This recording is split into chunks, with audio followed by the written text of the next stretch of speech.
can hear the demons call when they do what they do. And now I feel like taking off, find a place with a view. The pain is never gonna stop if it's controlling you. I know that time can heal it all, I just gotta get through. I just gotta get through, I just gotta get through.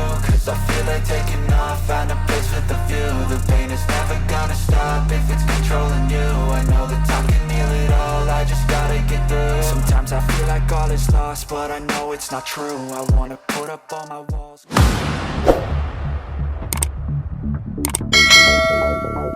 So what's up guys, for today's video nga pala mga idol, no? So meron tayong kakatapos lang na ginawa, no? So sinubukan nating mag convert ng to, yung pellet gun na malaki tulad nito. Yan.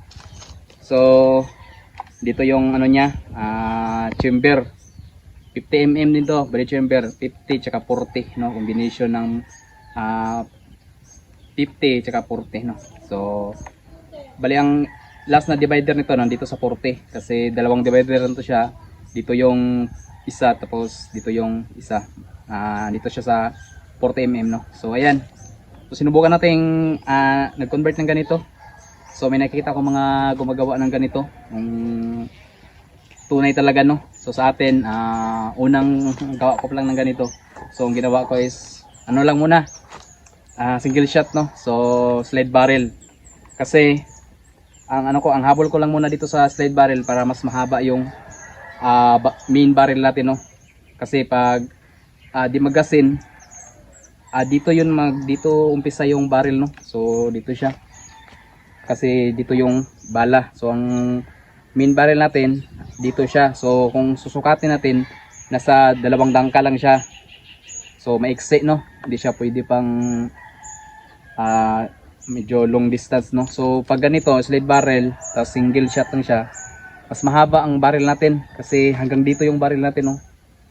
So mula dito sa 2, 3, mga 3 kalahati, no, or malapit mag 3 kalahati ang haba ng ating barrel, no. So mas mahaba siya. So susubukan kong ganito kung gaano siya kalakas. Kaya ang ginawa ko dito, slide barrel lang siya pag ganun.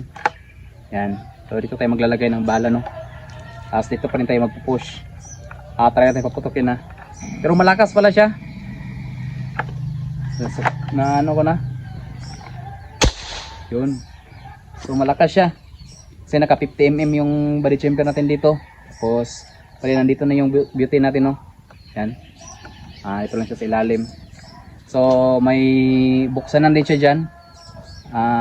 Nilagyan natin ng male adapter at female adapter para in case na maglinis tayo ng yung wire sa loob or magkaroon ng problema ang wire. So pwede natin siya dito buksan at makalikot lang natin siya. Kasi kung i-fix natin dito, hindi natin alam pag may mangyari sa loob ng wire. So mahirapan tayo, no. So may posibilidad na mababaklas natin to lahat.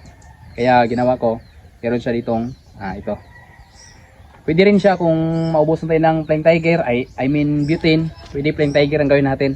So spray lang, ganun, parang yung sinauna na ano. So pero meron pa rin gumagawa ng ganun, lalo na sa hindi pa kabisado yung paggawa ng butane, tulad ng butane type or pump type.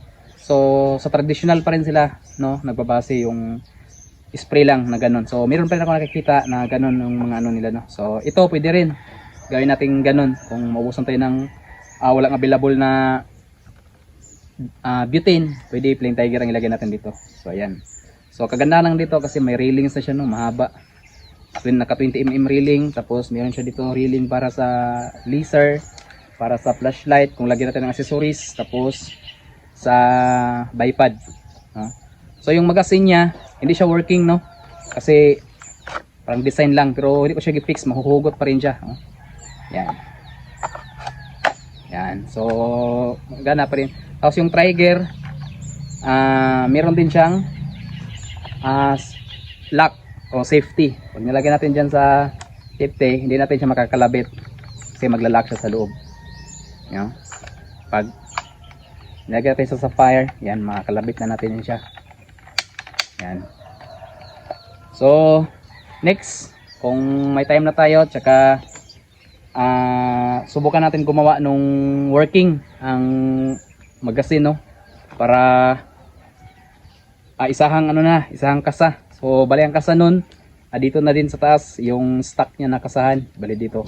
So ang mechanism nun, pag kasa natin dito, diretso siya dito natutusok, no, para maglo-load siya ng butane. At the same time, aakyat yung bala dito para maglo-load siya doon sa mapunta siya doon sa ating barrel. So ang ano lang doon is maiksi lang talaga ang barrel, no, kasi pangit din kung habaan natin ang barrel nun, kasi kung gayahin natin na parang mga 28 inches or 30 inches na barrel, sobrang haba na siya, mga ganun. So ayun, ito nasa mga